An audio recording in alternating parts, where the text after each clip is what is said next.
So I actually am going to concede, and I'm actually going to do a video.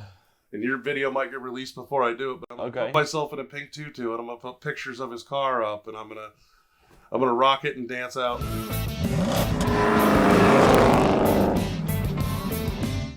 Welcome to the Hard Up Garage, where we've got stories about cars. Yes, that's right, car stories.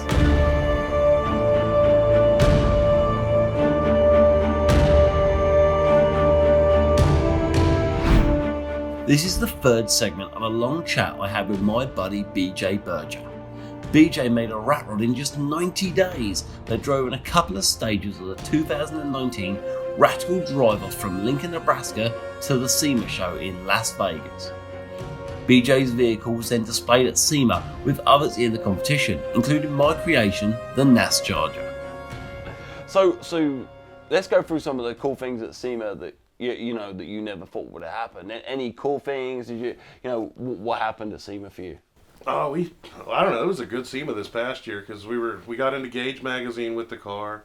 Wow. We got to see a lot of cool stuff, and honestly, hanging out with you guys, hanging out with Radical this year. It's just cool. Normally we build really clean, ultimate, shine vehicles. Yeah. Getting to play in the lower end. It's not really the lower end. It's like a whole nother class of guys. Yeah. But then they're real car guys. They're the car guys that they can't necessarily afford it, but they'll find a way of getting the money, right? And then that makes it a whole much more. It was like they were like the heart and soul of what's going on. Yeah. And normally I'm hanging out with the people that are the money and stuff like that. Where it's not really about the cars. It's not about the hanging out. And it was so different of an experience of SEMA. Yeah. Because usually the SEMA is more corporate, and it actually felt like it might have been 1960s. Yeah. That's kind of cool though. I mean, if you think hot rodding back in the 60s was all about the kind of class of guys, wasn't it? You had your hot rod guys, you had your hot rodders, you had your sort of mods and rockers with your little scooters and shit. And then you had like your Harleys and your bikers, And nowadays it's like a whole new class because people can go and be a lawyer or a banker, be like 21 years old and go buy a brand new like Mustang or Ferrari and still jump into a like cars and coffee and rub shoulders with people that are like on a different, like they've spent 30 years earning the money trying to buy this car and you rock up and get it in 2 minutes. But people don't really care anymore. It's about, if you're a nice car guy, you're a nice car guy, let's chat, And I think that's the good thing about the Radical because there was different genres of age. Well, you had so many different ones. Like you took a Charger that was electric and made it into a NASCAR. Yeah. You just took America and then added some more America. And then sprinkled a little bit of England on top. Well, it's all coming from an English guy, and I'm just like, wow, that's epic. What? Like to me, that car just should have said America on the side. Yeah. Team America should like ditch all their fancy vehicles and just drive my NASCharger. I was waiting for you to jump out in a costume. Yeah, the cars and the level of quality, like badass rat rods. That car was. Sean's was sick. When I turned up to the museum, the Speedway museum, and I looked at that car, it was upsetting, if you like in a weird kind of way. Like, in the back of your mind, like you all turn up and brush it off. Like you're not here to win, you're here for the experience, whatever, right? In the back of your mind, wouldn't it be kind of cool if I did win? Like in the back, you don't care, but it's there, And you turn up and you look at his car. You're like, yeah, that's gone.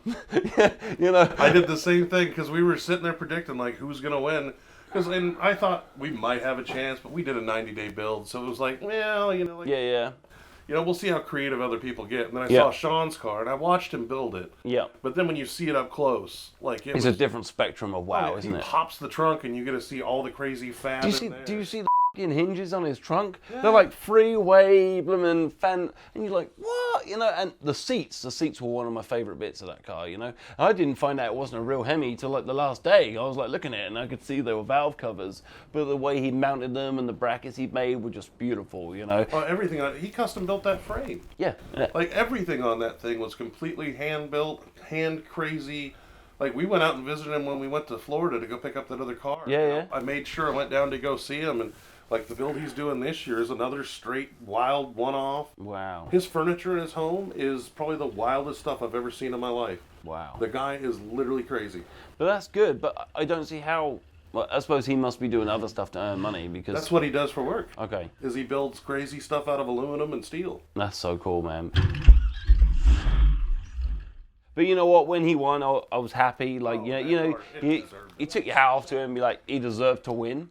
In your mind, you think, who else up 2 iconic pieces of American history and glued them together and drove them across the States? And you think, well, that's kind of cool. Then you look at yours and you think, that's cool. And then you look at the welding truck. That was like amazing. I loved that truck. Oh, it was Canada, yeah.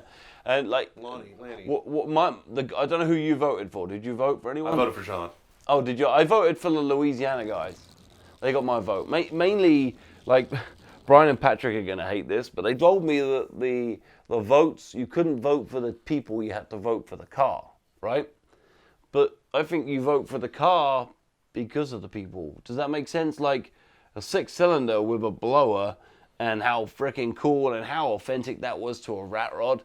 For me and the people were just, and his wife drove. They're the ones who helped us. Yeah. They helped me get me back on the road. Like, I needed a cutoff wheel and some tools and stuff like that, because we were cutting my brake pedal to make it work. It actually had brakes. That's what we said, because I remember when you were looking at the brakes, and I think I was one of the guys with you, and you were like, well, I've got no brakes and all this. I said, well, have you made sure we were both chatting, we were like trying to work out the fundamentals of braking, right? I mean, have you got enough throw on the pedal, like, the pushing into the actual master? And you were like, well, we think we have, but that was our next step. And then you check that and you're like, we're good, we're sorted. But sometimes the basics that you just need someone to be like...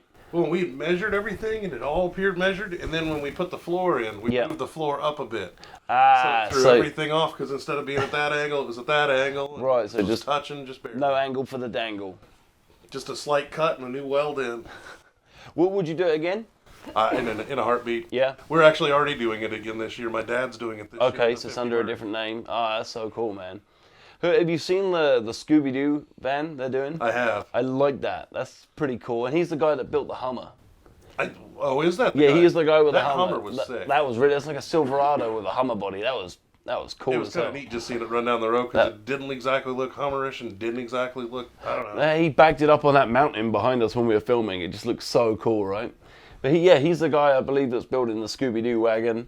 But you know what? From something that we built, we designed and spoke about in 2015 to compete in 19, 4 years later was amazing, And then for it to be the 5th year running and it just getting bigger and bigger through something that 4 guys just checked. They got, 20 teams this year? Yeah, they had 14 last year, though. It got down to 7 or 8 in the end. I mean, whatever happened to the little car that was all glittery and stuff? There was like a Ford Pinto that had been done. Jacob Griffin. That was that Gremlin. Yeah, that was he just took that to the Detroit Auto Show and won. Wow.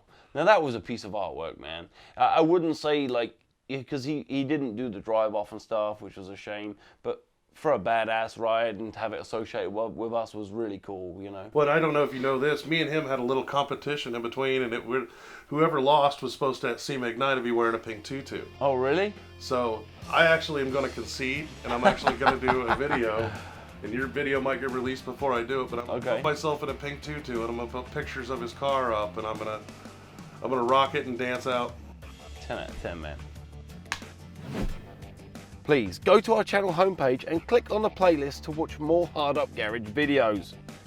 If you like what we're doing, click on that subscribe button. It doesn't cost anything to subscribe, and you can also help us by leaving a comment and click the like button. Please share this episode on social media with your friends and family. But while you're there, why not follow us at HardUpGarage on Twitter, Instagram and Facebook.